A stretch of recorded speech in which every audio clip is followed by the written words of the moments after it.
सर्वप्रथम माँ सरस्वती को मेरा कोटि कोटि प्रणाम। आज मैं पढ़ाने जा रही हूँ क्लास 8, जबकि टॉपिक है सीधा और प्रतिलोम समानुपात और प्रश्नावली है 11.1। आप की एग्ज़ाम जो है वो निकट आ रही है। अब मैं ज़्यादा क्या कहूँ, बहुत सारे जो बच्चे हैं बोर्ड से नाम से ही डर जाते हैं और बाप रे बोर्ड की परीक्षा आ रही तो बहुत सारे डर जाते हैं और बहुत सारे नसीब के भरोसे ही बैठ जाते हैं, क्योंकि कुछ बच्चे ओवर स्मार्ट होते हैं जिन्हें डर नहीं रहता किसी भी तरह का। तो वो लोग ऐसे कुछ इस तरह बातें करते हैं कि किस्मत में जो होगा लिखा होगा। तो इसी किस्मत पर मुझे एक लाइन्स याद आ रही, कागज अपनी किस्मत से उड़ता है, कागज अपनी किस्मत से उड़ता है और पतन अपनी काबिलियत से। इसलिए किस्मत साथ दे या ना दे, लेकिन काबिलियत ज़रूर साथ देती है। तो आप इस चीज़ को चॉइस करोगे या इस चीज़ का? अगर आप इस चीज़ को चॉइस करते हैं तो 100% आप सक्सेसफुल होंगे। तो इसी आशा और उम्मीद के साथ हम जो प्रश्नावली 11.1 का जो 9 वाला क्वेश्चन है वह उसे आज हम सॉल्व करेंगे, जो कि कुछ इस तरह लिखा है। पहले हमें इसे सॉल्व करना हो, मीन्स पढ़ना होगा।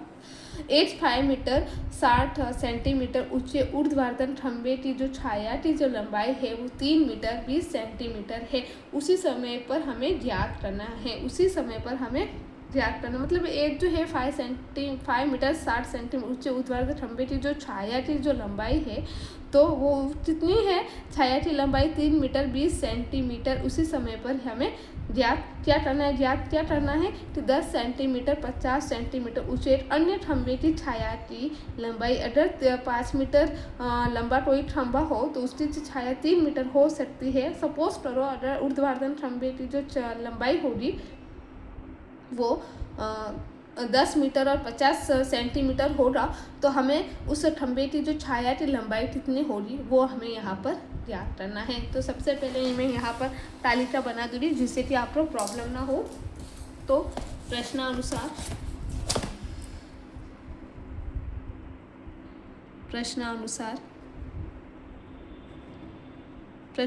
सारणी आपको ध्यानपूर्वक यहाँ पर देखना है। हम इस तरह कुछ लिखे गए कि छाया की लंबाई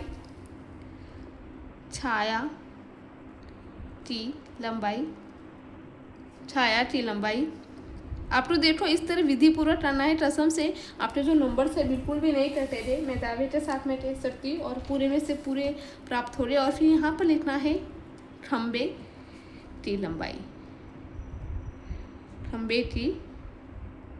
लंबाई या हम कह सकते ऊंचाई।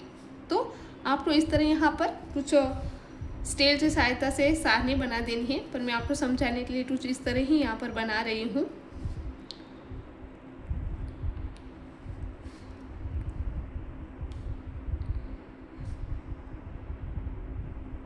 इस तरह आपको लाइन्स बना देनी है और यहाँ पर लिखना है कि छाया की लंबाई कितनी बताई है हमें?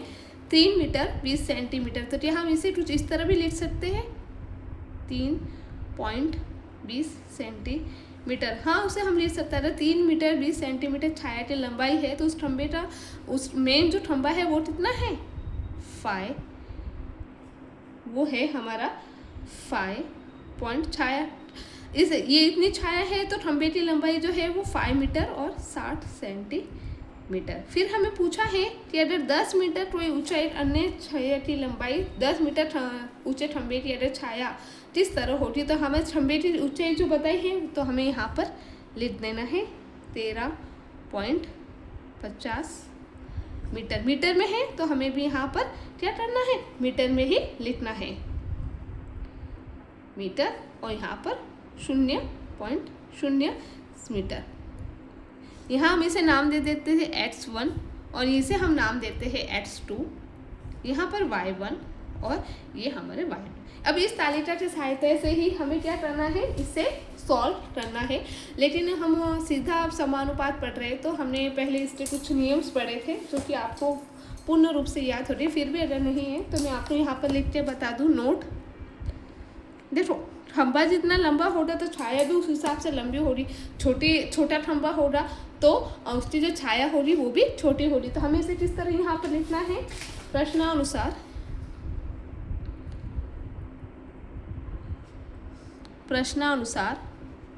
छाया की लंबाई प्रश्नानुसार, देखो आपको भी इस तरह लिखना है, छाया की लंबाई प्रश्नानुसार छाया की लंबाई बढ़ेगी अगर बढ़ी होगी, अर्थात खंबे की ऊंचाई भी बड़ी होगी, अर्थात खंबे की ऊंचाई या लंबाई बड़ी होगी,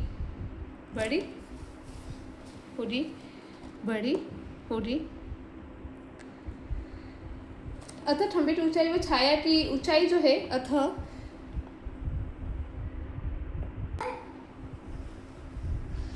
अर्थात सरल भाषा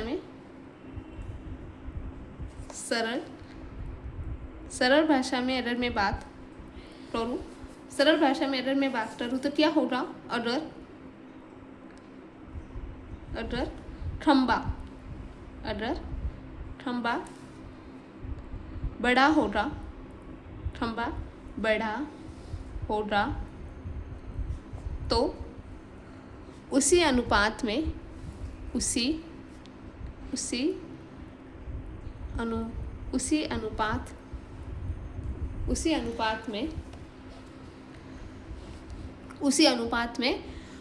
खंबे की छाया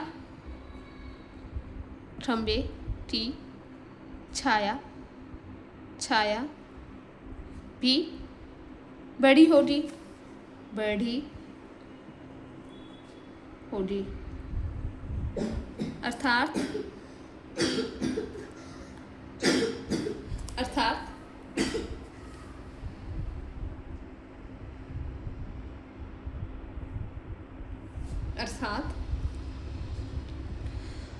ऊंचाई खंबा की ऊंचाई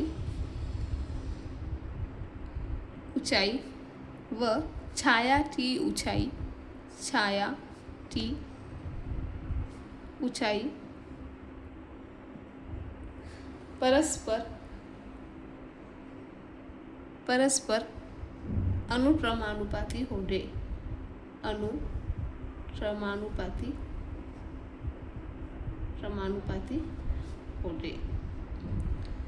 आपको वो सारी लाइंस नहीं लिखने, ये लाइंस आपको शायद समझ में नहीं है। यहाँ से लिखना है सरल भाषा में, अगर खंबा बड़ा होगा तो उसी अनुपात में खंबे की छाया भी बड़ी होगी, अर्थात खंबे की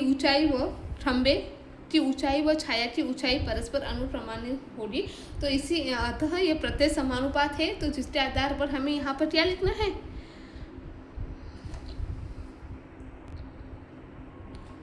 अतः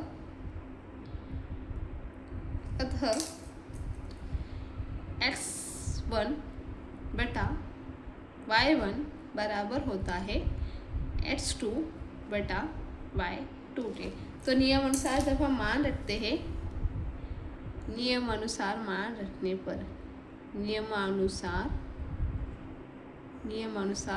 रखने पर इस तरह आप लोग विधिपूर्वक लिखना है।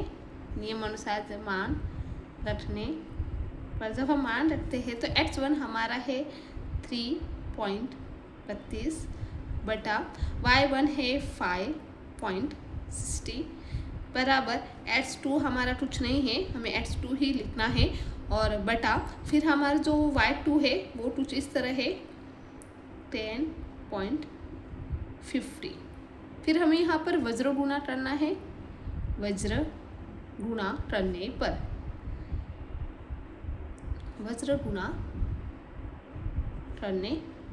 जब हम वज्र गुणा यहाँ पर करते हैं तो तिरछा गुणा हो जाता है, जिस तरह इस तरह आ जाता है 5.60 इंटू एक्स बराबर 3.20 इंटू 10.50।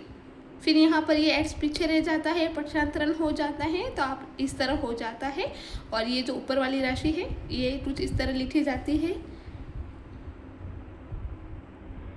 और ये 5.60 अब इसे हमें ध्यान देना है, ये पॉइंट है तो ये पॉइंट के बाद में 2 संख्या है और यहाँ भी पॉइंट के बाद में, तो ये दोनों पॉइंट आपस में एक दूसरे से कट रहे।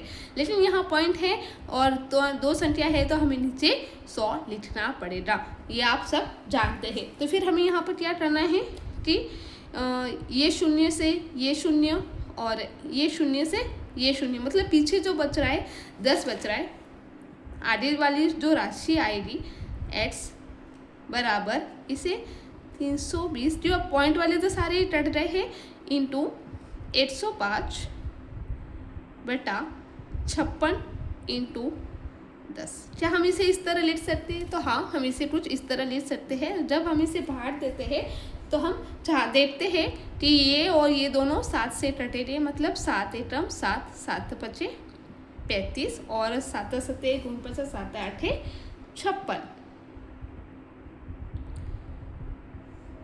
तो ये हमारा 0 यहाँ पर नहीं था।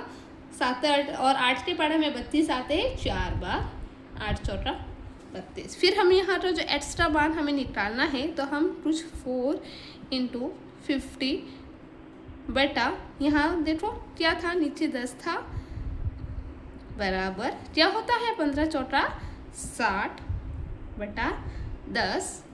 तो हमारा जो आंसर आता है वो क्योंकि देखो ये 0 से ये 0 कट दे तो मीटर में था आंसर, तो हमारा जो आंसर आता है वो आता है 6 मीटर। तो हमारा आंसर हमें मिल गया है। वीडियो पसंद आया हो लाइक करें, शेयर करें, सब्सक्राइब करें। मिलते हैं अगले वीडियो में। आप लोग भी कुछ इस तरह देख सकते, विधि पूरा करना। देखो किस तरह अच्छे से लग रहा है, एकदम स्टेप बाय स्टेप, बहुत ही सुंदर दिख रहा है। Okay, thank you.